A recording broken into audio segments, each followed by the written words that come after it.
महावीर स्वामी के जो पिता थे, जिसका नाम था सिद्धार्थ, वे भी एक ज्ञात्रिक कुल के सरदार थे। मुक्ति के लिए आपको इच्छाओं का त्याग करना पड़ेगा, तृष्णा का त्याग करना पड़ेगा। जैन धर्म कोई अभी का बनाया हुआ धर्म नहीं है कि मतलब कि महावीर जैन आया और इन्होंने बना दिया धर्म बन गया, नहीं। हेलो दोस्तों, मैं वसीम अकरम आपके लिए लेकर के आया हूँ प्राचीन भारतीय इतिहास का एक बहुत ही इंपॉर्टेंट टॉपिक, जिसका नाम है जैन धर्म। आपको पता है कि इससे पहले वाले लेक्चर में हम लोगों ने बौद्ध धर्म जैसे पढ़ा था, उसी तरह से ये जैन धर्म भी लगभग सेम टाइम पे बना था। दोनों की शुरुआत जो है एक ही तरह से मानी जाती है और साथ में दोनों का कॉन्सेप्ट बहुत हद तक मैच करता है। चलिए आज हम लोग इसको पढ़ने वाले हैं, जैन धर्म के बारे में, जैनिज्म के बारे में। सबसे पहले देखते हैं कि जैन धर्म भारत का एक प्राचीन श्रमण परंपरा मतलब होता है तपस्या करने वाला धर्म। जैन धर्म जो है वो एक तरह का श्रमण परंपरा का धर्म है। श्रमण परंपरा मतलब कि तपस्या करने वाला धर्म है। बात समझ में आ गया होगा। यह अहिंसा, ठीक है, सत्य,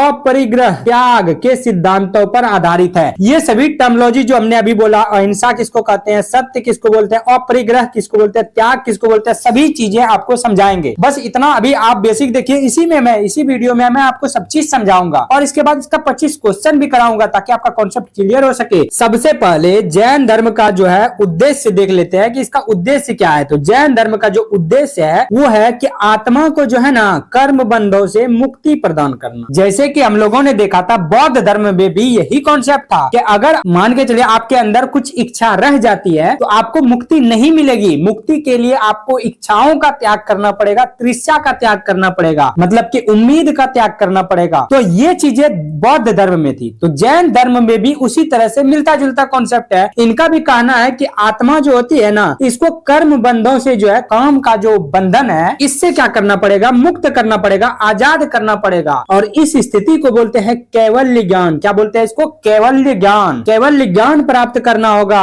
और उसी को क्या बोलेंगे हम लोग, मोक्ष मिल गया। उसी को क्या बोलेंगे, मोक्ष मिल गया, ठीक है। जिसके बाद आत्मा सिद्धि शिला पर हमेशा के लिए विराजमान हो जाती है। देखिए सिंपल सा कॉन्सेप्ट आपको शुद्ध शब्दों में मैं अपने भाषा में समझाऊं। हमने देखा था इससे पहले बौद्ध धर्म में देखे थे कि अगर कोई व्यक्ति दुनिया में कोई उम्मीद रखता है, लालच रखता है, लालसा रखता है, इन सभी वजह से अगर उनको दुख है तो वो क्या करते हैं, बार बार जन्म लेते हैं, बार बार पुनर्जन्म होता है उसका। जब तक कि वे अपनी उम्मीदों को, जब तक कि वे अपनी तृष्णा को, इच्छाओं को मार नहीं देते, खत्म नहीं कर देते, निर्वाण की प्राप्ति नहीं करते, तब तक ये जन्म और मरण होता रहेगा। जन्म लेगा फिर मरेगा, जन्म लेगा फिर मरेगा, इस तरह से चलता रहेगा। भले आपका जन्म जो है अलग अलग रूप में हो, इंसान, जानवर, महिला, पुरुष, अलग अलग रूप में हो। बात समझ में आया। तो ये था बौद्ध धर्म में। इसका जो सीधा सा कॉन्सेप्ट था वो निर्वाण प्राप्ति करना था, निर्वाण की प्राप्ति। और उसी तरह से जैन धर्म में भी कॉन्सेप्ट है कि जैन धर्म का कहना है कि ये जो हमारा आत्मा है ना, ये आत्मा ये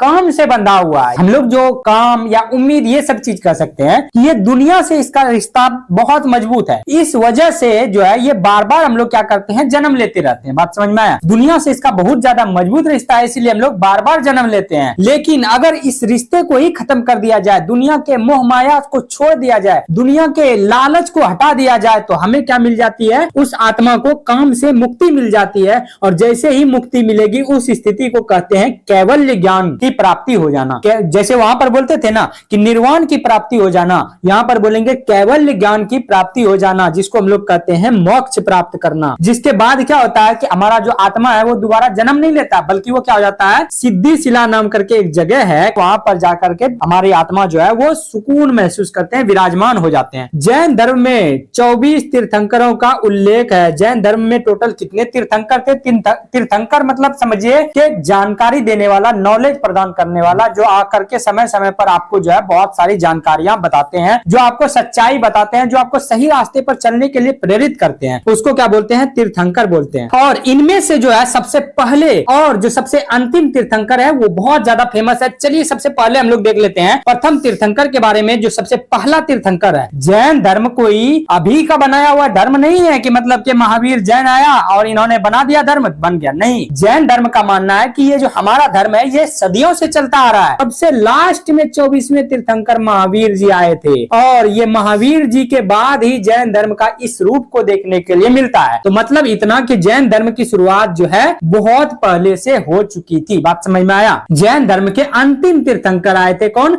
महावीर स्वामी। चलिए प्रथम तीर्थंकर के बारे में देख लेते हैं जिन्होंने जैन धर्म की शुरुआत की थी तो वो है ऋषभ देव। कौन है? ऋषभ देव, जिसका नाम हम लोग आदिनाथ के नाम से भी जानते हैं, याद रखिएगा। प्रथम तीर्थंकर कौन है? ऋषभ देव आदिनाथ के नाम से जानते हैं, जिन्होंने जैन धर्म की शुरुआत की थी। इनके बाद ये पहले तीर्थंकर थे, फिर दूसरे आए, तीसरे आए, इस तरह से करते हुए 24 तीर्थंकर आए। अभी जो जैन धर्म का रूप देख रहे हैं ना, उसकी रचना जो है 24वें तीर्थंकर ने की थी, जबकि जैन धर्म की शुरुआत जो है पहले तीर्थंकर से ही हो चुकी थी, बहुत पहले हो चुकी। इन्हें जैन धर्म का संस्थापक माना जाता है। तो ये कंफ्यूजन क्लियर कर लीजिएगा कि जैन धर्म की स्थापना जो है महावीर ने नहीं की थी, महावीर स्वामी ने नहीं की थी, बल्कि जैन धर्म की शुरुआत जो है ऋषभ देव ने यानी आदिनाथ ने की थी। ठीक है, चलिए आदिनाथ का जो है प्रतीक चिन्ह सिंबल क्या है? तो याद रखिएगा सांड छाप जो है, कहने का मतलब है सांड जो है वो ऋषभ देव यानी कि आदिनाथ का सिंबल है। इन्हें कभी कभी वैदिक परंपरा में मनु से भी जोड़ा जाता है। आपने जैसे वेद में पढ़ा होगा मनु के बारे में, आपको हमने खुद पढ़ाया था। मनु जो है ये दुनिया का, इस दुनिया का हिंदू धर्म का मानना है ग्रंथ के अनुसार कि मनु जो दुनिया का पहला इंसान था, इससे पहले कोई भी इंसान का वजूद नहीं था। दुनिया का जो पहला इंसान था मतलब आदि मानव, ये मनु के बाद कुछ पीढ़ी के बाद ही जो है ऋषभ देव का जन्म हुआ था। बात समझ में आया? यही मनु जो दुनिया का पहला इंसान है, इसी मनु के 5 पीढ़ी के बाद जो है ऋषभ देव का जन्म हुआ था। तो सोच सकते हैं जैन धर्म कितना पुराना है। जब से दुनिया बनी है उसके 4-5 पीढ़ी बाद जो है जैन धर्म की शुरुआत हो चुकी थी, ऐसा माना जाता है। देखिए मनु जो है इसका संबंध मैं बताता हूँ ऋषभ देव का। स्वयंभू मनु जो है, इसके बाद इनका बेटा प्रियव्रत हुआ,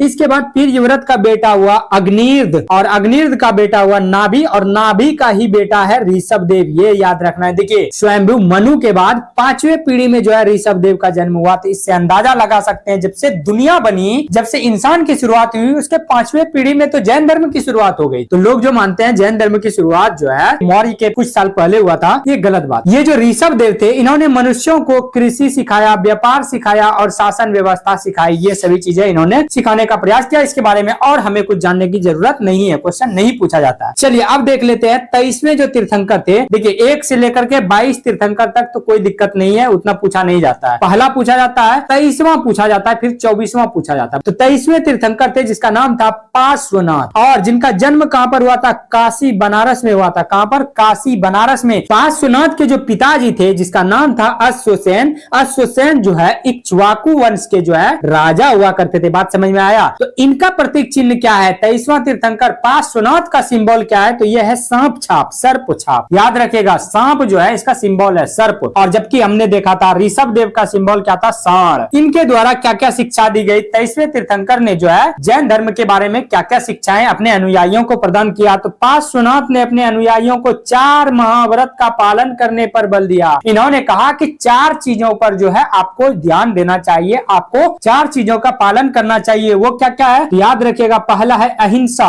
पहला क्या है? अहिंसा, मतलब किसी भी जीव को हानि न पहुंचाना। यही चीज तो मैंने ऊपर में दिखाया था ना, अहिंसा, सत्य, अपरिग्रह, त्याग। इसी पर तो बेस्ड है जैन धर्म। चलिए सबसे पहला पार्श्वनाथ ने बोला कि देखिए हर इंसान को अहिंसा पे रहना चाहिए, यानी कि किसी भी जीव को हानि नहीं पहुंचाना चाहिए। बौद्ध धर्म भी तो यही बोलता था। ये कहा कि सत्य, हमें जो है सत्य वचन बोलना चाहिए, हमेशा सत्य बोलना चाहिए। बौद्ध भी तो यही बोलता था। अस्तेय के बारे में बताया। अस्तेय मतलब होता है चोरी ना करना। अगला है चौथा अपरिग्रह। अपरिग्रह मतलब होता है कि संपत्ति या सांसारिक वस्तु का जो है जमा करके ना रखना, संग्रह ना करना। मतलब कि पार्श्वनाथ जो 23वें तीर्थंकर थे, उन्होंने अपने अनुयायियों को 4 चीजों के बारे में बताया, 4 चीजें सिखाई। पहला क्या? अहिंसा, यानी किसी के साथ जो है किसी भी जीव को नुकसान नहीं पहुंचाना। सत्य यानी हमेशा सही बोलना, सत्य बोलना। अस्तेय मतलब चोरी ना करना। अपरिग्रह मतलब संपत्ति, ज्यादा संपत्ति इकट्ठा ना करना जिससे कि दूसरे को परेशानी हो। बात समझ में आया? चलिए इन्होंने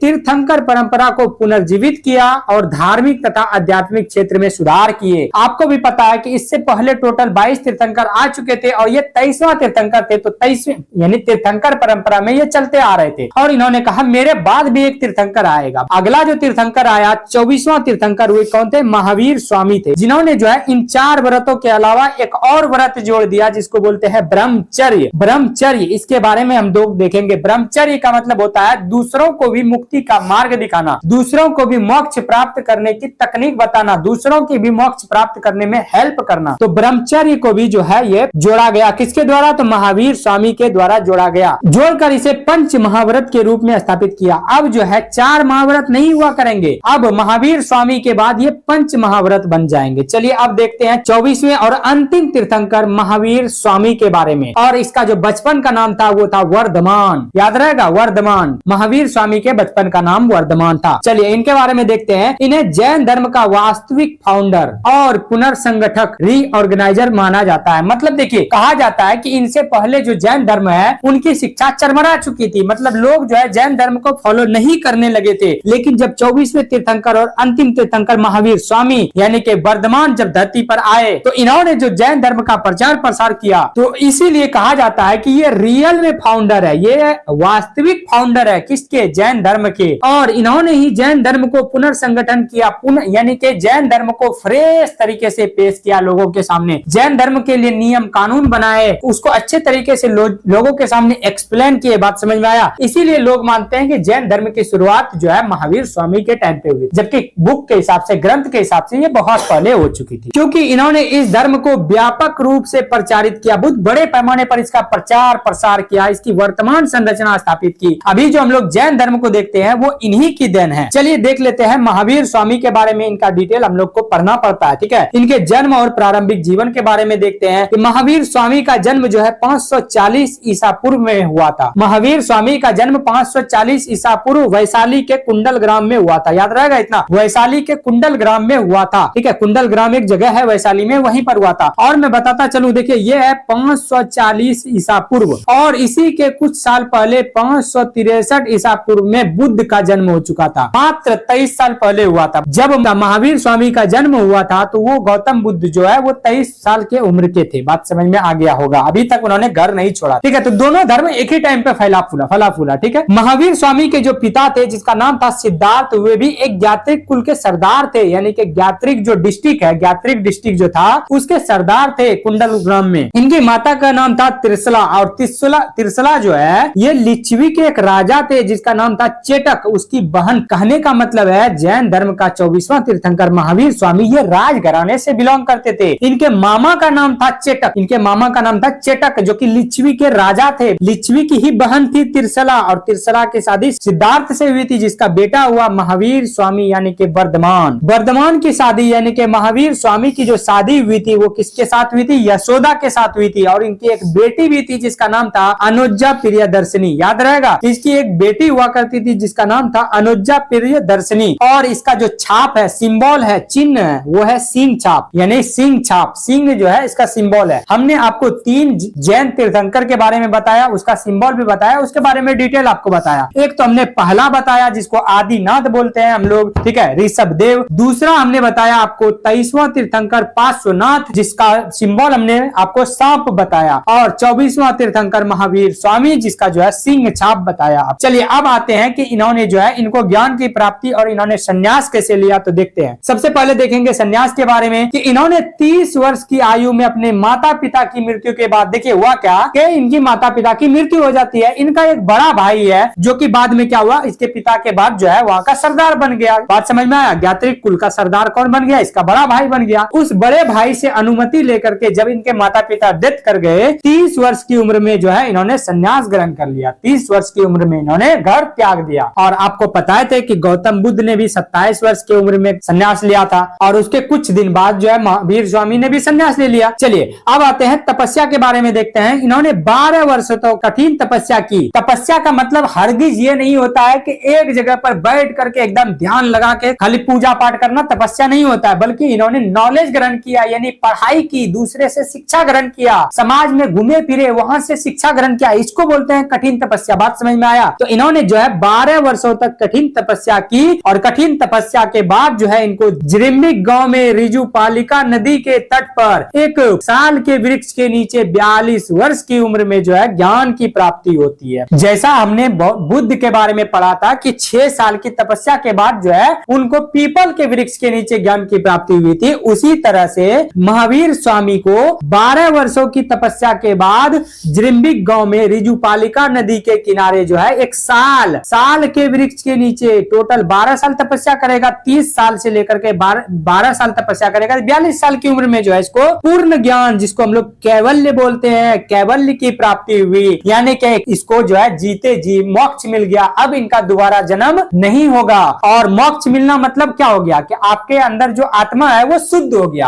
अब आत्मा जो है वो कर्मों से मुक्त हो गया, अब उसको कोई काम नहीं बचा इस दुनिया से, उसको कोई लालच नहीं बचा। अब वो जो है मरने के बाद जो है दोबारा जिंदा नहीं होगा, मरने के बाद दोबारा जन्म नहीं होगा। बात समझ में आया? इसी को बोलते हैं कैवल्य की प्राप्ति हो जाना या पूर्ण ज्ञान हो जाना। ज्ञान की प्राप्ति के बाद जो है महावीर स्वामी क्या क्या कहलाए, तो ये कहलाए जीन, ये कहलाए आर्हत, ये कहलाए निग्रंथ, ये 3 चीज कहलाए। ज्ञान जैसे ही हुआ तो लोग महावीर स्वामी को क्या क्या बोलने लगे, जीन बोलने लगे, आहत बोलने लगे, निग्रंथ बोलने लगे। तीनों का मतलब समझते हैं। सबसे पहले हम लोग देखते हैं जीन का मतलब होता है विजेता। विजेता मतलब होता है जो इंद्रियों और कर्मों पर विजय प्राप्त कर लिया हो, जिन्होंने अपने शरीर के अंदर जो इंद्रियां पाई जाती है, आत्मा और अपने काम पर क्या कर लिया, विजय प्राप्त कर लिया, यानी कि आत्मा को काम से मुक्ति दिला दिया। ठीक है, इसीलिए इनको जीन बोला जाता है। और दूसरा चीज क्या बोला जाता है, आहत बोला जाता है। आहत मतलब होता है पूज्य, पूजा के योग्य हो गए। ठीक है, महावीर स्वामी की पूजा होने लगी, ये पूजा के योग्य बन गए, इतने काबिल बन गए, इतने योग्य बन गए कि इनकी पूजा भी कर सकते हो। बात समझ में आया? निग्रंथ मतलब होता है बंधन मुक्त, सभी सांसारिक बंधनों से ये मुक्त हो गए, अब इसका कोई भी जिम्मेवारी दुनिया से रिलेटेड नहीं रहा। चलिए, अब इसने भी उपदेश दिया, आपको पता है जैसे गौतम बुद्ध ने अपना उपदेश दिया था, तो जब इनको भी नॉलेज की प्राप्ति हुई तो इन्होंने भी जो है उपदेश देना स्टार्ट कर दिया। इन्होंने जो अपना उपदेश दिया था वो किस में दिया था, अर्धमागधी भाषा में दिया था, जो कि प्राकृत भाषा का ही एक रूप है, ताकि आम जनता उन्हें आसानी से समझ सके। मैंने बताया था ना कि गौतम बुद्ध ने जो है पाली भाषा में अपना उपदेश दिया था। क्यों? क्योंकि जिस जगह उपदेश दिया था उस जगह की ज्यादातर लोग जो है पाली भाषा यूज करते थे, इसीलिए पाली भाषा में गौतम बुद्ध ने अपना उपदेश दिया था। और जब महावीर स्वामी ने अपना उपदेश दिया तो जिस जगह इन्होंने उपदेश दिया वहां के लोग, ज्यादातर लोग जो है वो कौन सी भाषा यूज करते थे, तो ज्यादातर लोग जो है वो यूज करते थे अर्धमागधी भाषा, जिस वजह से इन्होंने अपना उपदेश जो है वो अर्धमागधी भाषा में दिया। और इनके जो प्रथम चेला चपाटी बने यानी अनुयायी बने वो कौन बने, जमाली, और जो कि इनके दामाद हुआ करते थे। ठीक है, यानी कि महावीर स्वामी के दामाद जमाली ही इनके प्रथम अनुयायी बने, ये बात आपको याद रखनी है। प्रथम भिक्षुनी मतलब कि पहली औरत जिन्होंने जो है इनको माना, पहली भिक्षुनी इनके रास्ते पर चला, वो कौन थी, वो थी चंपा। चंपा जो थी वो राजा दधिवर्धन की पुत्री थी, राजा दधिवर्धन की कौन थी, पुत्री चंपा ने जो है इनकी पहली भिक्षुनी बनी। अब देखिए इसमें जो है गंधर्व क्या किसको कहते हैं, तो गंधर्व होता है कि इन्होंने अपने शिष्य को जो है 11 गंधर्वों में संगठित किया। मतलब ऐसे समझिए कि इनके बहुत सारे शिष्य हुआ करते थे, इनके बहुत सारे चेले हुआ करते थे, इनके बहुत सारे स्टूडेंट हुआ करते थे। उनमें से 11 जो है फेमस स्टूडेंटों को, जिसके पास बहुत ज्यादा नॉलेज था, उसको इन्होंने जो है बोला कि तुम लोग 11 जो है ना, उसको इन्होंने क्या बोला, गंधर्व। हर एक अनुयायी को, हर एक शिष्य को, जो 11 आदमी था उनमें से 11 को बोला कि तुम लोग गंधर्व हो। इनमें से जब महावीर स्वामी की मृत्यु हो जाती है तब भी एक शिष्य जिंदा था जिसका नाम था आर्य सुधर्मा। याद रखिएगा 11 जो गंधर्व थे उनमें से 10 गंधर्व यानी कि 10 जो प्रसिद्ध शिष्य थे वो महावीर स्वामी के समय में ही डेथ कर गए थे, लेकिन एक गंधर्व था जो महावीर स्वामी के मरने के बाद भी जिंदा रहा, जिसका नाम था आर्य सुधर्मा, जो कि आगे चल करके जो है थेरा बने। महावीर स्वामी के बाद कोई तो जैन धर्म का हेड होगा ना, उसी को थेरा बोला जाता था। ठीक है, तो सबसे ज्यादा नॉलेजेबल पर्सन कौन हो सकते हैं कि गंधर्व में से ही कोई एक 10 तो डेथ कर चुके थे, तो उनमें से जो एक बचा था आर्य सुधर्मा, यही जो है फेमस गुरु बने, यानी कि यही थेरा बने। बात समझ में आया। 11 गंधर्व के बारे में देखते हैं कि महावीर स्वामी के 11 प्रमुख और सबसे करीबी शिष्य, जिन्हें क्या बोला जाता था, गंधर्व, जिन्होंने अपने उपदेशों को सुनने, समझने और जैन संघ को संगठित करने का नेतृत्व देने के लिए चुना था। मतलब महावीर स्वामी ने 11 फेमस शिष्य को बुलाया और उनको जिम्मेदारी दी कि अब तुम लोग को ही जैन धर्म का प्रचार करना है, जिनमें से नाम देखना है, पूछा नहीं जाता है यहाँ से क्वेश्चन। पहला नाम है इंद्रभूति या गौतम स्वामी, सबसे प्रसिद्ध गंधर्व था, नाम पूछा नहीं जाता है इसलिए एक बार देख लेना है, उतना रटना जरूरी नहीं है। दूसरे गंधर्व थे अग्निभूति, तीसरे वायुभूति, चौथे थे व्यक्त और पांचवा आर्य सुधर्मा। यही जो है लास्ट तक यानी महावीर स्वामी के मरने के बाद भी जो है जिंदा रहा। आर्य सुधर्मा ही महावीर स्वामी के मरने के बाद भी जिंदा रहा। अगला है मंडित पुत्र और फिर है मौर्य पुत्र, अकंपित, अचल भ्राता, नेतार्य, प्रभास। ये सभी जो है कहने का मतलब है टोटल 11 गंधर्व हुआ करते थे। गंधर्व मतलब जो करीबी शिष्य थे, जो कि जैन धर्म का प्रचार प्रसार करने में जिसका सबसे ज्यादा योगदान था। थेरा किसको बोलते हैं? थेरा बोलते हैं जो जैन धर्म में वरिष्ठ और अनुभवी साधक साधु है उसको क्या बोलेंगे, थेरा बोलेंगे। तो बताइए कि 11 गंधर्व जो फेमस शिष्य थे, जो करीबी शिष्य थे, वही थेरा बनने के योग्य थे। महावीर स्वामी के मृत्यु के बाद वही थेरा बनते, लेकिन 10 तो पहले ही डेथ कर गए थे। तो ये जिंदा थे आर्य सुधर्मा, इसीलिए आर्य सुधर्मा ही जो है ये पहले थेरा बने। बात समझ में आया। चलिए जैन धर्म के जो है मुख्य सिद्धांत देख लेते हैं कि इनका क्या कहना है। सबसे पहला सिद्धांत है जैन धर्म में ईश्वर की कोई मान्यता नहीं है। ठीक है, चलिए इसके बारे में देखते हैं। जैन धर्म में ईश्वर की संकल्पना को स्वीकार नहीं करता, ये मानते ही नहीं है कि ईश्वर नाम करके कोई चीज दुनिया में है। इसका मानना है कि ब्रह्मांड जो है ना वो अनादि और अनंत है, ये कभी ना ही इसकी शुरुआत है और ना ही इसका कोई खत्म है। इसे किसी ने बनाया या नष्ट नहीं किया है। जैन धर्म का मानना है कि इसको किसी ने नहीं बनाया बल्कि ये अपने आप बन गए हैं और ना ही ये कभी खत्म होगा। आत्मा स्वयं अपने कर्मों के अनुसार उच्च नीच अवस्थाएं प्राप्त करती है। और जो अगले जन्म के बारे में इन्होंने क्या कहा, अगले जन्म के बारे में इन्होंने कहा कि अगला जन्म जो है ये कौन डिसाइड करेगा कि आपका अगला जन्म जो है हाथी के रूप में होगा या इंसान के रूप में होगा या औरत के रूप में होगा या मर्द के रूप में होगा। तो ये जो आपकी आत्मा, यानी कि आप जैसे जैसे काम कीजिएगा वैसा ही आपका अगला जन्म होगा। जिस टाइप का आप काम कीजिएगा उसी टाइप का जो है आत्मा खुद डिसाइड करता है मुझे किस रूप में जन्म लेना चाहिए। जैन धर्म जीनो, जीन मतलब होता है तीर्थंकर, जिसको क्या बोलते हैं, तीर्थंकर। ठीक है, कितने तीर्थंकर थे जैन धर्म में? टोटल 24 तीर्थंकर थे, टोटल 24 जीन थे। ठीक है, जैन धर्म क्या करता है, तीर्थंकरों को पूजता है। बात समझ में आया, तीर्थंकरों को पूजता है। क्यों? क्योंकि वे मोक्ष के मार्गदर्शक है, यानी कि इन्होंने क्या किया, ये कोई भगवान नहीं है। इनका मानना है कि ये जो तीर्थंकर 24 तीर्थंकर थे इन्होंने दुनिया नहीं बनाई, ये सृष्टिकर्ता नहीं है, दुनिया तो अपने आप बन गई। ये नियामक नहीं है बल्कि ये क्या है, मोक्ष के मार्गदर्शक है, मतलब एक टीचर के रूप में मानते हैं। यानी कि जो 24 तीर्थंकर थे उसको मार्गदर्शक के रूप में, एक टीचर के रूप में ये मानते हैं। आत्मा केवल मानव और पशुओं की नहीं बल्कि सभी वस्तुओं में पाई जाती है। इनका मानना है जैन धर्म का कि ये जो आत्मा है ये सिर्फ हम ही लोग में नहीं है, कि इंसान और जानवर में ही नहीं है, मानव और पशु में नहीं है, बल्कि सभी चीजों में है। चाहे वो पेड़ पौधा हो उसका भी आत्मा होता है, पत्थर हो उसका भी आत्मा होता है, जल हो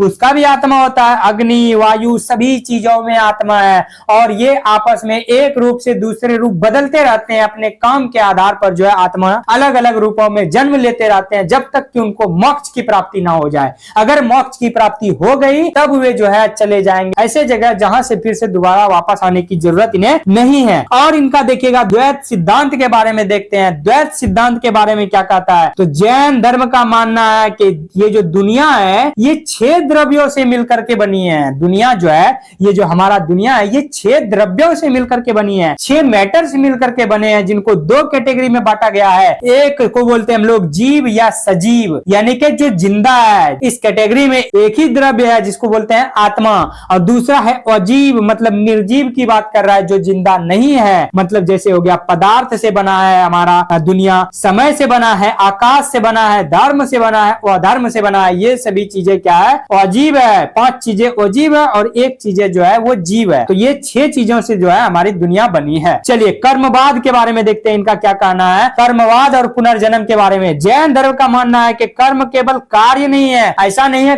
कर्म बोले तो सिर्फ दुनिया में जो कार्य किए हैं उसके बारे में नहीं बोल रहा है, बल्कि इनका मानना है कि कर्म जो है वो पदार्थ का छोटा छोटा कण होता है जो हमारी आत्मा से जाकर के चिपक जाता है। यानी हम जो काम करते हैं वो एक पदार्थ के रूप में, एक छोटे छोटे कण के रूप में हमारे आत्मा से चिपक जाता है। चाहे आप शुभ काम करते हैं चाहे आप अशुभ काम करते हैं, अगर आप शुभ कार्य कीजिएगा तो शुभ पदार्थ का जो है छोटा छोटा कण वो आत्मा में मिल जाएगा, और अशुभ कार्य कीजिएगा तो अशुभ पदार्थ का छोटा छोटा कण जो है आत्मा के साथ चिपक जाएगा। और ये कण जो है आपके आत्मा में जब तक चिपके रहेंगे तब तक आपका दोबारा जन्म होता रहेगा। अगर इनसे पीछा छुड़ाना है तो आपको कार्य करना ही बंद कर देना चाहिए, शुभ या अशुभ, बल्कि ध्यान लगाना चाहिए, मोक्ष की प्राप्ति की ओर ध्यान देना चाहिए। इन्हीं कर्मों के कारण आत्मा बार बार जन्म लेती है और सांसारिक चक्र में फंसी रहती है। मोक्ष प्राप्त करना इसका एकमात्र हल है। आत्मा पर चिपके इन सभी कणों को तपस्या करके, देखिए अब हमारे आत्मा में जो काम का कार्य का, चाहे शुभ कार्य हो चाहे अशुभ कार्य हो, उनका जो छोटा छोटा कण चिपक गया है हमारी आत्मा में, उसको कैसे खत्म कर सकते हैं, तो उसको खत्म कर सकते हैं तपस्या करके, त्रिरत्न के माध्यम से उसको हटा सकते हैं, क्षय कर सकते हैं, निकाल सकते हैं। अब जैन धर्म का भी त्रिरत्न होता होता है वो अलग होता है। चलिए देखते हैं त्रिरत्न के बारे में। ठीक है, आपको हमने बौद्ध धर्म में भी त्रिरत्न पढ़ाया था, बौद्ध धम्म संघ। ठीक है, यहाँ भी त्रिरत्न है। और ये तीनों रत्न क्या है, तो जैन धर्म के अनुसार मोक्ष प्राप्त करने का मार्ग है, उसको बोलते हैं त्रिरत्न। यानी अगर आपको मोक्ष की प्राप्ति करना है, यानी अपने आत्मा के अंदर उन सभी पदार्थों को हटाना है जो कि आपके आत्मा में चिपक गए हैं, चाहे वो शुभ कार्य का कण हो चाहे वो अशुभ कार्य का कण हो, तो उसको अगर हटाना है तो आपको क्या करना पड़ेगा, त्रिरत्न के माध्यम से जो है जाना होगा। और ये त्रिरत्न एक दूसरे से जुड़े हुए हैं, मतलब कि इनमें से एक को भी छोड़ नहीं सकते हैं, इन्हें एक साथ साधा जाना चाहिए। चलिए पहला क्या है, सम्यक दर्शन, यानी सत्य में विश्वास करना चाहिए आपको। जैन धर्म के मूल सिद्धांतों में सत्यता का सच्चा और दृढ़ विश्वास रखना, यानी कि ये मानना कि जैन धर्म में जो महावीर स्वामी और जो 23 तीर्थंकर थे उन्होंने हमें जो भी ज्ञान दिया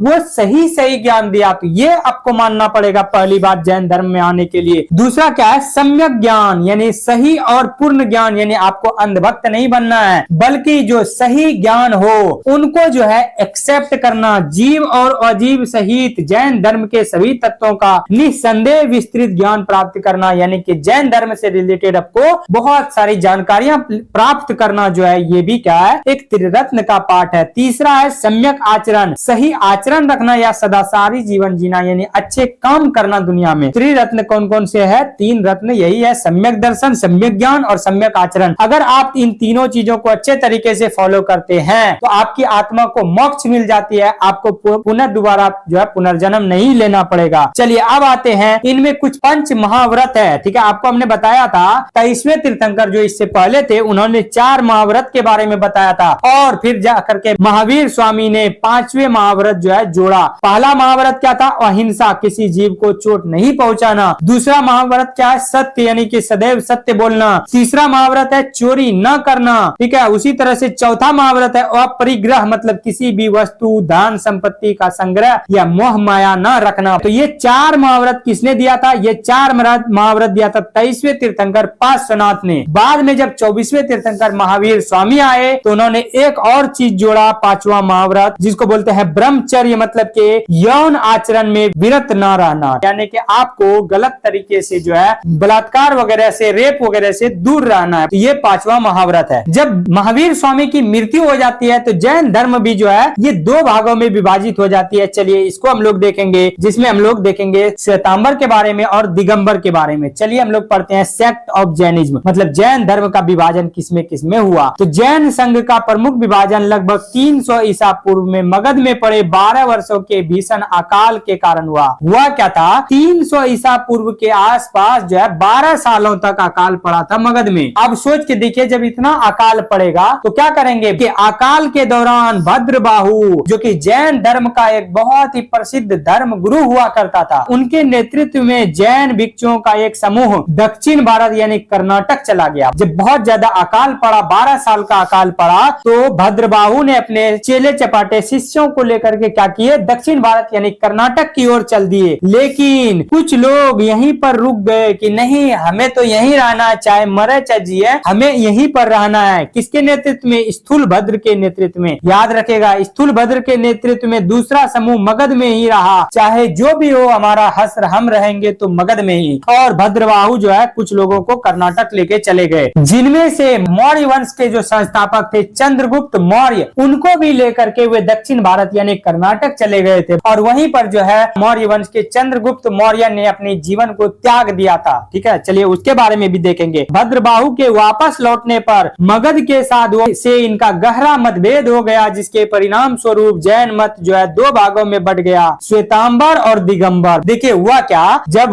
12 साल का अकाल मगध में पड़ा 300 ईसा पूर्व के आसपास, तो भद्रबाहु अपने कुछ शिष्यों को लेकर के दक्षिण भारत चले गए और दक्षिण भारत में कुछ साल रहे, तो उनके सोच विचार में कुछ ना कुछ डिफरेंस आया होगा। और कुछ लोग जो है या इतना अकाल के बावजूद स्थूलभद्र के नेतृत्व में मगध में ही रह गए, तो इनके विचार कुछ अलग बने होंगे। जब वापस कर्नाटक से भद्रबाहु अपने शिष्यों को लेकर के मगध पहुंचा, तो देखा कि दोनों के बीच में बहुत ज्यादा नोक झोंक, दोनों का सोच विचार में धरती आसमान का अंतर देखने के लिए मिल रहा है। और इसी से जन्म हुआ 2 संप्रदाय, जिनका नाम रखा गया श्वेतांबर और दिगंबर। चलिए दोनों को समझ लेते हैं, क्या है श्वेतांबर, क्या है दिगंबर। देखिए श्वेतांबर का मतलब होता है श्वेत अंबर, अंबर मतलब होता है वस्त्र, जो लोग श्वेत वस्त्र पहनते थे उन्हें श्वेतांबर कहा जाने लगा। ये बात आप ध्यान में रखिएगा। और जो मगध में रहा, जो मगध में ही रहा, इतना अकाल के बावजूद वो यहीं पर रहे, वे कहलाए श्वेतांबर, क्योंकि वे श्वेत वस्त्र यानी सादा वस्त्र पहनते थे। और दूसरा,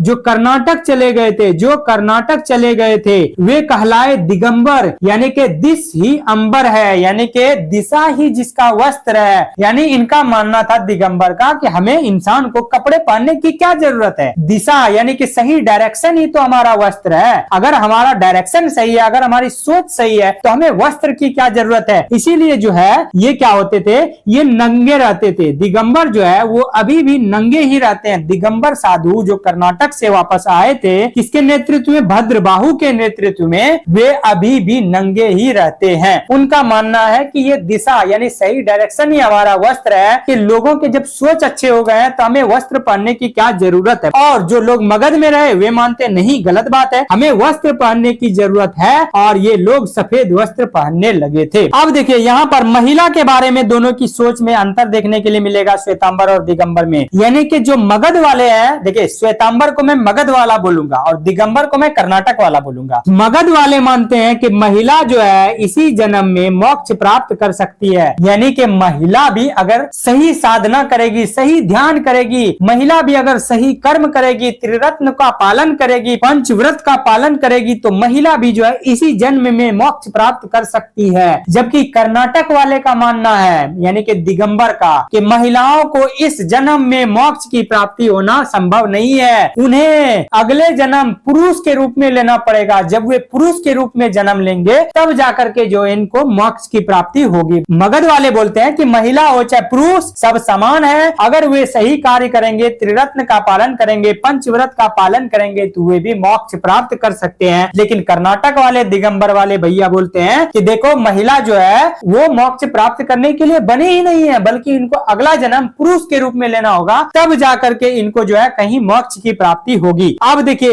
एक तीर्थंकर थे, 19वें तीर्थंकर थे, ठीक है, जैसे हमने पहला तीर्थंकर पढ़ा, 23वां पढ़ा, 24वां पढ़ा, तो उसी तरह से एक 19वें तीर्थंकर थे जिनका नाम था मल्लीनाथ। मगध वाले मानते हैं कि मल्लीनाथ जो है वो एक स्त्री थी। मगध वाले श्वेतांबर मानते हैं कि मल्लीनाथ जो है वो एक औरत तीर्थंकर हुआ करती थी, ठीक है। जबकि कर्नाटक वाले यानी कि दिगंबर मानते हैं कि मल्ली जो है, मल्लीनाथ जो है वो एक पुरुष थे। इन बातों में भी दोनों में डिफरेंस है। चलिए अब आते हैं कैवल्य के बाद भोजन, यानी कहना है मगध वाले कहते हैं कि अगर आपको कैवल्य की प्राप्ति, अगर आपको मोक्ष की प्राप्ति हो जाती है, पूर्ण ज्ञान हो जाता है, इसके बावजूद भी आपको खाना खाना पड़ेगा, इसके बावजूद भी आपको भोजन की जरूरत पड़ेगी जिंदा रहने के लिए। जबकि दिगंबर यानी कर्नाटक वाले मानते हैं कि अगर आपको कैवल्य यानी कि कंप्लीट ज्ञान की प्राप्ति हो गई, अब आपको खाना खाने की जरूरत नहीं है, बल्कि आपको उपवास रखना पड़ेगा। और इसी दिगंबर को फॉलो करते थे कौन, चंद्रगुप्त मौर्य,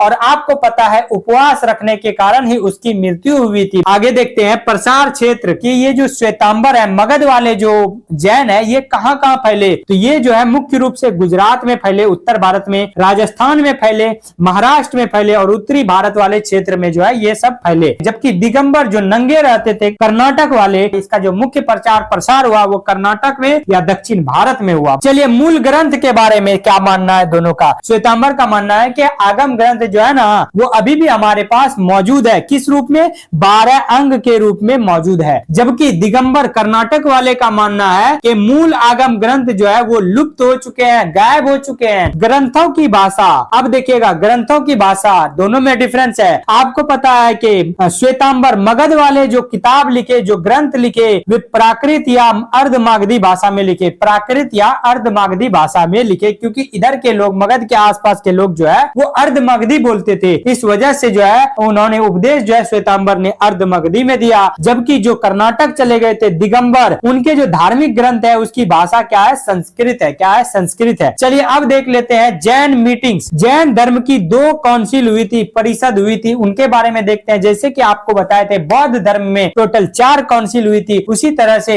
जैन धर्म में टोटल 2 काउंसिल हुई है। तीसरा भी हुआ है लेकिन उतना ज्यादा इंपॉर्टेंस नहीं है। देखिए 2 ही काउंसिल याद रखना है। पहला काउंसिल, पहला जैन परिषद जो है, जैन संगति जो है हुआ था लगभग 300 ईसा पूर्व में, जिस समय अकाल पड़ा था। इस समय अभी तक जैन धर्म का विभाजन नहीं हुआ था, इसीलिए इसीलिए जो सबसे प्रसिद्ध गुरु जो थे स्थूलभद्र, वही जो है कहने का मतलब है इसके हेड बने थे। श्वेतांबर के जो धर्म गुरु है स्थूलभद्र, वही जो है इसके हेड बने थे। और इसमें क्या हुआ था, जैन ग्रंथों का संकलन हुआ, यानी कि जैन ग्रंथ जो है लिखा गया इसी प्रथम जैन संगति में। चलिए द्वितीय जैन संगति, ये देखिए लगभग 800 साल बाद हुआ था। 300 ईसा पूर्व में प्रथम जैन संगति, जबकि द्वितीय जैन संगति 512 ईस्वी में हुआ था। कब? 512 ईस्वी में हुआ था, यानी कि ये हुआ था वल्लभी नामक जगह पर गुजरात में स्थित है। और इसके अध्यक्ष कौन थे, तो ये थे क्षमा श्रमण। और इसमें 12 अंगों का लेखन कार्य शुरू हुआ था, प्रारंभ हुआ था, संपन्न हुआ था, खत्म हुआ था। पहली जैन संगति को लीड किया था कौन, स्थूलभद्र, और दूसरे को लीड किया था क्षमा श्रमण। एक बात याद रखना है, पहले जैन संगति के अध्यक्ष कौन थे, तो वो थे स्थूलभद्र, और दूसरे जैन संगति के अध्यक्ष क्षमा श्रमण। पहले जैन संगति कहां पर हुई थी, पाटलिपुत्रा, और दूसरा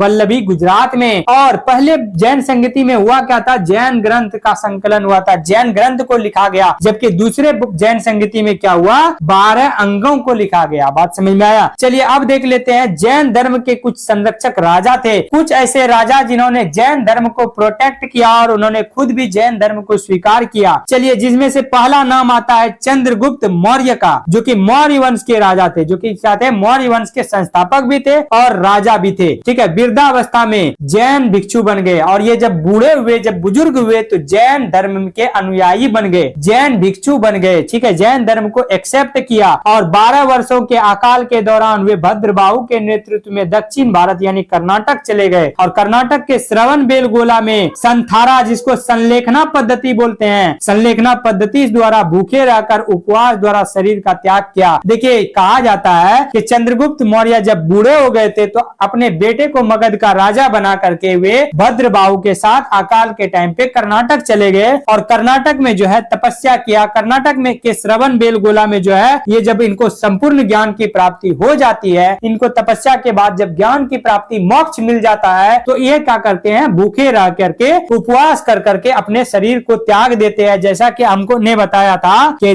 दिगंबर यानी कर्नाटक वाले का मानना ही यही है कि अगर आपको मोक्ष की प्राप्ति हो जाती है तो आपको खाना खाने की जरूरत नहीं है। चलिए दूसरा देखेगा है कलिंग के राजा खारवेल, इन्होंने भी जैन धर्म को बहुत ज्यादा सपोर्ट किया था। इनके हाथी गुम्फा अभिलेख में जैन धर्म के प्रचार, मंदिर के निर्माण और जिन प्रतिमाओं के पुनरुत्थान का उल्लेख मिलता है। यानी कि कलिंग का जो राजा था जिसका नाम था खारवेल, इन्होंने जो हाथी गुम्फा अभिलेख बनाया था उनमें जैन धर्म से रिलेटेड बहुत सारी जानकारियां मिलती है। चलिए तीसरा है राष्ट्रकूट वंश के राजा अमोघ वर्ष प्रथम, राष्ट्रकूट वंश के राजा अमोघ वर्ष प्रथम, इनके बारे में देखते हैं। चलिए जैन धर्म के महान संरक्षक एवं स्वयं एक जैन मुनि थे। ये एक संरक्षक तो थे, मतलब इन्होंने जैन धर्म को एक्सेप्ट भी किया और ये जैन धर्म के मुनि भी बने, ऋषि मुनि भी बने। बात समझ में आया? इन्होंने प्रसिद्ध जैन विद्वान जिनसेन को आश्रय दिया, और अमोघ वर्ष प्रथम ने एक किताब लिखी, एक ग्रंथ लिखा जिसका नाम रखा गया कवि राजमार्ग। पूछा जाएगा कि कवि राजमार्ग इसके लेखक कौन है, तो याद रखिएगा अमोघ वर्ष प्रथम। चलिए अगला देखेगा खजुराहो, मध्य प्रदेश के जो राजा थे चंदेल शासक, उन्होंने जो है जैन धर्म को संरक्षण दिया, जैन धर्म को स्वीकारा। चलिए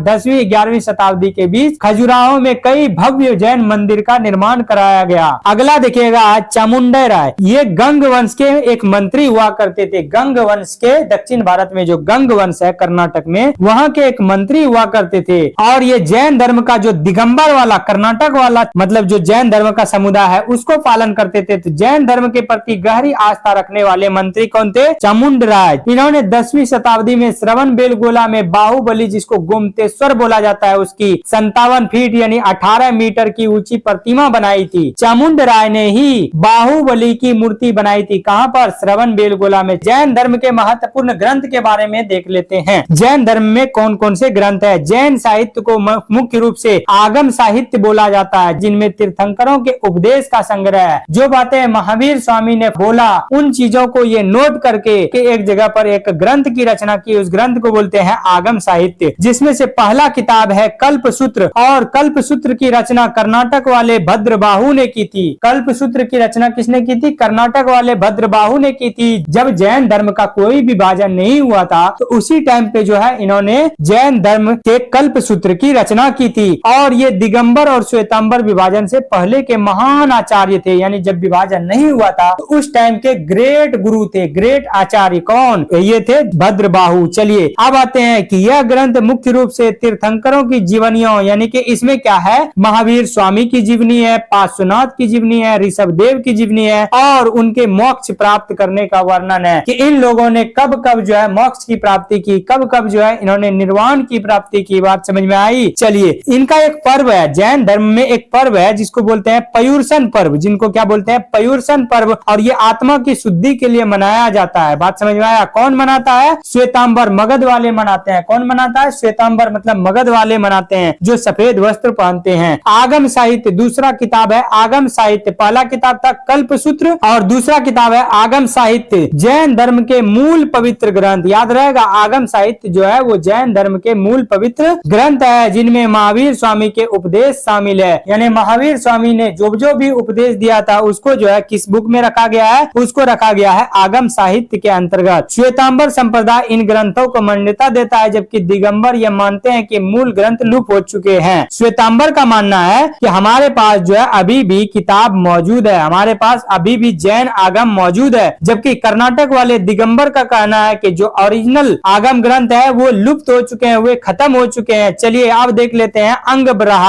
ब्रहा या द्वादशांग, यानी कि 12 अंग के बारे में देख लेते हैं। 12 अंग ग्रंथ जो है उसके बारे में देखते हैं हम लोग। श्वेतांबर परंपरा यानी मगध के परंपरा के अनुसार आगम साहित्य को मुख्य रूप से 12 अंगों में विभाजित किया गया है। अचरांग सूत्र, जिसमें से पहला किताब है अचरांग सूत्र, यह भिक्षुओं के दैनिक जीवन, यानी जो भी भिक्षु बनेगा, जो संन्यास ग्रहण करेगा, उनके दैनिक जीवन, उनके वस्त्र, पहनावा यानी भोजन, आवास और यात्रा से संबंधित विस्तृत विवरण जो है इसमें देखने के लिए आपको मिलाता है। चलिए अगला है सूत्र कृतांग, यह अहिंसा, एकांतवाद, साधवाद, कर्मवाद, मोक्ष जैसे इन सिद्धांतों का तार्किक विस्तृत वर्णन करता है। यानी ये जितने भी टॉपिक हमने बताया इसका फुल डिटेल किसमें लिखा हुआ है, सूत्र कृतांग में। अगला है उत्तराध्यायन सूत्र, यह विभिन्न धार्मिक शिक्षाओं, आचार संहिता और नैतिक उपदेशों का संग्रह। ये नहीं पढ़ना, ये भी नहीं पढ़ना है। बात समझ में आया। बस याद रखना है आगम साहित्य में जो है 3 बुक आपको याद रखना है। कौन कौन, अचरांग सूत्र, सूत्र कृतांग, उत्तराध्यायन सूत्र। ठीक है, तो इतना ध्यान रखिएगा। अन्य प्रमुख ग्रंथ के बारे में देख लेते हैं, अन्य प्रमुख साहित्य के बारे में देख लेते हैं, जिसका नाम है सट्ट खंडागम। ये याद रखना है नाम के। सट्ट खंडागम किससे संबंधित तो बताइएगा, जैन धर्म से संबंधित है। ठीक है, दिगंबर संप्रदाय, कर्नाटक वाले संप्रदाय का सबसे प्राचीन, प्रमुख और पूजनीय ग्रंथ, यानी कर्नाटक वाले मानते हैं कि हमारा सबसे फेमस ग्रंथ जो है जिनका नाम है सट्ट खंडागम। सट्ट खंडागम, सट्ट मतलब होता है 6, यानी कि इसको 6 खंडों में विभाजित किया गया है। चलिए अगला है प्रवचन सार। अगला क्या है, प्रवचन सार, आचार्य कुंद द्वारा रचित, जो दिगंबर परंपरा में अत्यधिक प्रतिष्ठित है। तो आचार्य कुंद जो है ये कर्नाटक वाले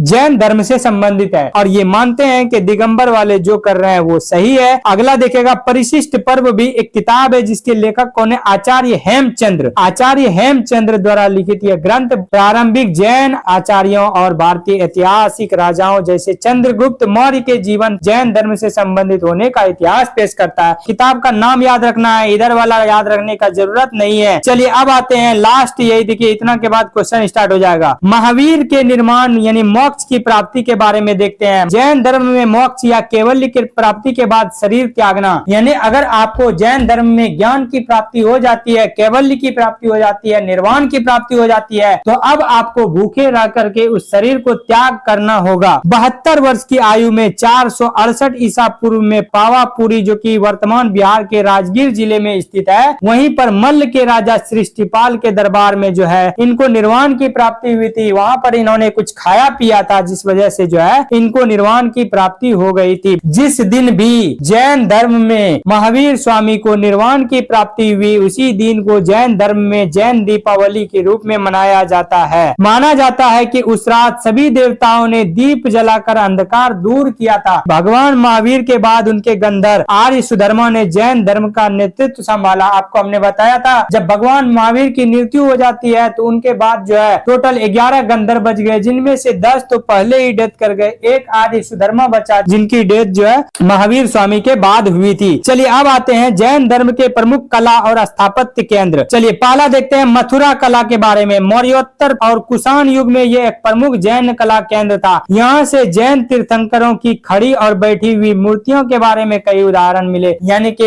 कहां से, मथुरा से जो है जैन तीर्थंकर का खड़ा हो चाहे बैठा हुआ मूर्ति है बहुत ज्यादा मात्रा में देखने के लिए मिला। अगला देखिएगा जगह है खजुराहो। 900 से लेकर के 1200 ईस्वी के बीच क्या हुआ, चंदेल शासकों ने जो है जैन धर्म के प्रचार प्रसार की जिम्मेवारी ली और खजुराहो में जो है इन्होंने क्या किया, हिंदू मंदिरों के साथ साथ जैन मंदिर का भी निर्माण शुरू करवाया। प्रमुख मंदिर कौन कौन से है जैन धर्म के, तो वो है पार्श्वनाथ मंदिर। क्या है, पार्श्वनाथ मंदिर और आदिनाथ मंदिर। तो ये याद रखिएगा। पटना का एक जैन मंदिर भी फेमस है इसके लिए। चलिए अगला और लास्ट देखिएगा श्रवण बेलगोला के बारे में जैन धर्म में क्या है। तो कर्नाटक में जैन धर्म के दिगंबर संप्रदाय यानी कि कर्नाटक वाले संप्रदाय का ये प्रमुख तीर्थ स्थल है। कौन सा, श्रवण बेलगोला। यहाँ जैन धर्म के जो संरक्षक थे, जो राजा थे चंद्रगुप्त मौर्य, उन्होंने जो है अपने अंतिम दिन बिताए थे। जब उनको निर्वाण की प्राप्ति हुई, जब उनको जिंदा रहते हुए मोक्ष मिल गया, तो उन्होंने भूखे रह करके अपने शरीर को त्याग दिया। और यही श्रवण बेलगोला में ही जो है भगवान बाहुबली, जिसको गोमतेश्वर बोलते हैं, उसकी एक बहुत बड़ी मूर्ति जो कि एक ही पत्थर को काट के बनाया गया है, एक ही पत्थर को काट के गोमतेश्वर की मूर्ति बनाई गई है। ठीक है, 18 मीटर या 57 फीट की मूर्ति बनाई गई है। इस मूर्ति का निर्माण गंग वंश के मंत्री चामुंडा राय ने की थी। किसने की थी, गंग वंश का एक मंत्री हुआ करता था जिनका नाम था चामुंड राय, उन्होंने 10वीं शताब्दी में कराया था। यह मूर्ति को सात सर्ग मुद्रा में है, यानी कि ध्यान लगा के, जैसे हम लोग बैठते हैं ना ध्यान लगाने के लिए, एक्सरसाइज करने के लिए, व्यायाम करने के लिए, योगा करने के लिए, उसी मुद्रा में ये मूर्ति जो है बना हुआ है। और नीचे पैरों के नीचे बहुत सारे मकड़ी के जाले बने हुए हैं, ताकि ये प्रूफ करने का प्रयास किया गया है कि देखो उस जमाने में ये जो भगवान बाहुबली गुमतेश्वर है, ये इतने ज्यादा ध्यान में लीन थे कि मकड़ी ने जो है यहाँ पर जाला बना दिया इनके पैर के पास, चींटी ने जो है यहाँ पर अपना घर बना दिया इनके पैर के पास, फिर भी इनको किसी भी चीज की पता नहीं चला। चलिए अब आते हैं हम लोग टॉप 25 क्वेश्चन फटाफट देखेंगे। सबसे पहला है जैन धर्म के संस्थापक माने जाते हैं किसको, ऋषभ देव को माने जाते हैं, इसी को तो हम लोग बोलते हैं आदिनाथ। चलिए अब आते हैं दूसरा क्वेश्चन, जैन धर्म के प्रथम तीर्थंकर कौन थे, ये भी थे ऋषभ देव या आदिनाथ। चलिए तीसरा, ऋषभ देव का प्रतीक चिन्ह आपको हमने बताया था सांड छाप। क्या था, ऋषभ देव सांड छाप। और सांप छाप कौन, 23वां यानी कि पार्श्वनाथ 23 नंबर। और 24 नंबर महावीर स्वामी सिंह छाप। बात समझ में आया। चौथा क्वेश्चन देखिएगा, 23वें तीर्थंकर पार्श्वनाथ का जन्म काशी वाराणसी में हुआ था। पांचवा क्वेश्चन, पार्श्वनाथ ने कितने व्रतों का प्रचार किया था, तो पार्श्वनाथ ने 4 व्रत बताए थे। ठीक है, कौन कौन से, सत्य, अहिंसा, अपरिग्रह और अस्तेय। चलिए छठा क्वेश्चन देखिएगा, पार्श्वनाथ के 4 व्रतों में महावीर ने कौन सा व्रत जोड़ा था, कौन सा व्रत जो है बाद में जोड़ा गया, ब्रह्मचर्य, याद रहेगा। चलिए सातवां क्वेश्चन, महावीर स्वामी का जन्म कहाँ हुआ था, तो ये वैशाली के कुंडल ग्राम में एक राज परिवार में हुआ था। आठवां क्वेश्चन, महावीर स्वामी के पिता का नाम क्या था, सिद्धार्थ था। क्या था, सिद्धार्थ। नौवां क्वेश्चन, महावीर स्वामी की माता का नाम क्या था, त्रिशला देवी था। क्या था, त्रिशला देवी था। 10वां क्वेश्चन, महावीर स्वामी का प्रतीक चिन्ह क्या है, तो महावीर स्वामी का प्रतीक चिन्ह सिंह छाप है। चलिए 11वां क्वेश्चन देखिएगा, महावीर ने कितनी आयु में संन्यास लिया था, तो महावीर स्वामी ने 30 वर्ष की आयु में संन्यास लिया और 12 वर्षों की तपस्या के बाद जो है इनको ज्ञान की प्राप्ति होती है। भगवान महावीर के प्रथम अनुयायी कौन थे, तो इन्हीं के दामाद थे जिनका नाम था जमाली, वही जो है महावीर के प्रथम अनुयायी थे, महावीर स्वामी के प्रथम अनुयायी थे, प्रथम चेला थे। चलिए अब 13वां क्वेश्चन देखिएगा, ज्ञान प्राप्ति के बाद महावीर को क्या कहा गया, ज्ञान प्राप्ति के बाद महावीर को क्या कहा गया, जीन बोला गया यानी कि विजेता, निर्ग्रंथ बोला गया यानी कि जो कि बंधन में नहीं है, आहत बोला गया। बात समझ में आया। चलिए अब आते हैं, तो आंसर हो जाएगा उपयुक्त सभी। 14वां क्वेश्चन, महावीर ने अपने उपदेश किस भाषा में दिए, तो महावीर ने अपने उपदेश जो है वो अर्धमागधी भाषा में दिए। किस भाषा में, अर्धमागधी भाषा में दिए। 15वां क्वेश्चन, जैन धर्म में मोक्ष का मार्ग क्या कहलाता है, तो जैन धर्म में मोक्ष प्राप्त करने का मार्ग कहलाता है त्रिरत्न। पंच महाव्रत जो है मोक्ष प्राप्त करने का नहीं है, बल्कि सही रास्ते पर चलने के लिए है। अष्टांगिक मार्ग बौद्ध धर्म से संबंधित है। त्रिरत्न में कौन कौन से अंग है, तो आपको हमने बताया, सम्यक दर्शन, सम्यक ज्ञान और सम्यक आचरण, याद रहना चाहिए। 17वां क्वेश्चन, जैन धर्म के अनुसार ब्रह्मांड किसने बनाया, जैन धर्म मानते हैं कि ब्रह्मांड को किसी ने भी नहीं बनाया, ये अपने आप खुद बन गए हैं। बने क्या, ये कभी बने ही नहीं है, बल्कि जैसा देख रहे हैं वैसा ही है, और ना ही ये कभी खत्म होगा। बात समझ में आया। तो ये कहता है कि किसी ने नहीं बनाया। 26वां क्वेश्चन, महावीर स्वामी ने ज्ञान यानी केवल्य कहाँ प्राप्त किया था, बताइए। महावीर स्वामी को केवल्य की प्राप्ति कहाँ पर हुई थी, ज्ञान की प्राप्ति? तो ये हुई थी जिरिम्बिक गांव में रिजुपालिका नदी के तट पर। जिरिम्बिक गांव में रिजुपालिका नदी के तट पर। 19वां क्वेश्चन देखिएगा, जैन धर्म में कुल कितने तीर्थंकर थे? तो टोटल 24 तीर्थंकर है। जैन धर्म के दो प्रमुख संप्रदाय कौन कौन? ये संप्रदाय है श्वेतांबर और दिगंबर। ये तो बौद्ध धर्म से है, ये हिंदू धर्म से है, शैव और वैष्णव। अगला देखिएगा, जैन धर्म का विभाजन कब हुआ? तो जैन धर्म का विभाजन 300 ईसा पूर्व में हुआ था, जब अकाल पड़ा था। चलिए 22वां क्वेश्चन देखिएगा, जैन धर्म की पहली संगीति कहाँ ऊपर हुई थी? तो जैन धर्म की पहली संगीति पाटलिपुत्रा में हुई थी। 23वां क्वेश्चन, दूसरी संगीति कहाँ पर हुई थी? तो दूसरी संगति वल्लभी गुजरात में हुई थी। 24वां क्वेश्चन, महावीर स्वामी को निर्वाण की प्राप्ति कहाँ पर हुई थी? तो महावीर स्वामी को निर्वाण की प्राप्ति जो है ये पावापुरी में हुई थी। जिस दिन महावीर को निर्वाण प्राप्त हुआ उसे जैन धर्म में क्या कहा जाता है? उस दिन को जैन धर्म में जैन दीपावली के रूप में मनाया जाता है। तो दोस्तों यहाँ पर हम जो है हमारा टोटल 25 क्वेश्चन कंप्लीट हो गया है। थ्योरी भी हम लोगों ने देख लिया। बताइएगा कि ये वीडियो आपको कैसा लगा। वीडियो पसंद आए तो वीडियो को लाइक कीजिएगा, साथ ही चैनल पर नए तो चैनल को सब्सक्राइब कीजिएगा। फिर मिलेंगे हम लोग नेक्स्ट वीडियो में, तब तक हंसते रहिए, मुस्कुराते रहिए।